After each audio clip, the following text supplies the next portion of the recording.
in the kingdom of plenty, ruled by King Los, who regarded him as an important figure. To nobles, he was a scholar of diplomacy. To merchants, a charming expert in trade. To the clergy, a seeker of truth. "You have a gift," said King Los over wine.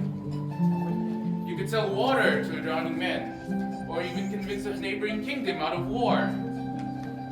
I can even convince my own kingdom to exile its own savior, and have them believe it was for mercy.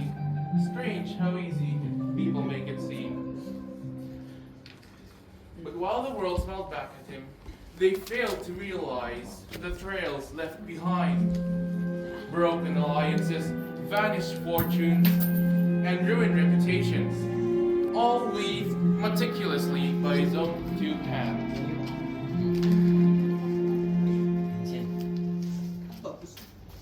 One day, Thea arrived.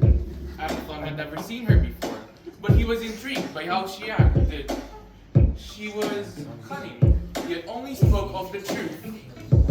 Once, Abathon caught Thea alone in the library.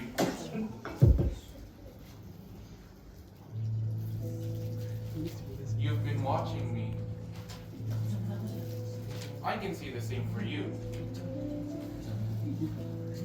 Thea stayed quiet whilst flipping a book off her page. "Is silence your weapon, or is it a mask?"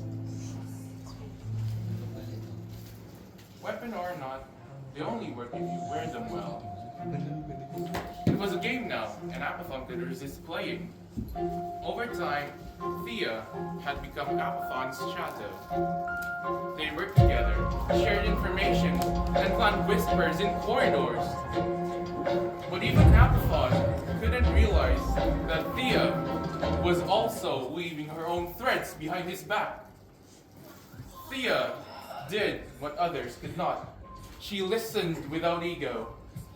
She gathered information without suspicion and handed it over to the one in power, Lady Marin, the king's trusted advisor and second in command.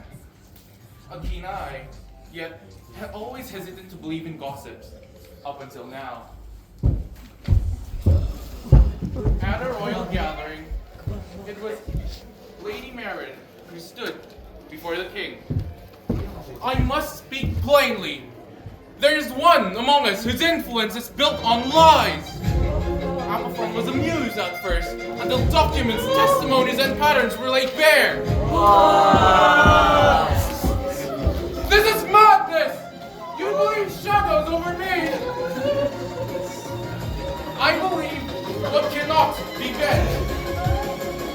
And who fed you this fantasy?" But Thea was gone. She disappeared without a trace. No one had seen her leave. No names were on the guest list. No records in the archive. As for Abathon, stripped of favor and exiled from the kingdom, he holds whatever was left of his broken mask, wandering endlessly in the sea of chaos.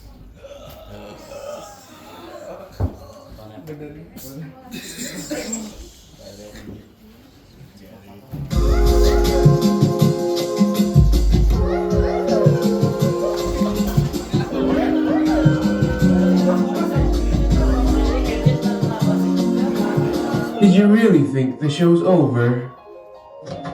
This is merely a play. The real show has been with you the whole time.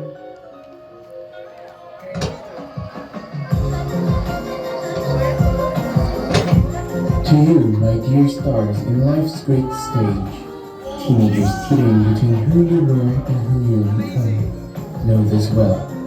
We don masks to survive, to belong, to hide the trembling truths we carry. But do not lose yourself in the act.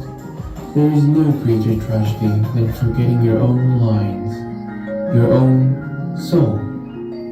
The final scene always arrives, and when the spotlight finds you, may it illuminate your true face. So let me ask you this, dear viewers. Which one will you choose? Thank you. Wait.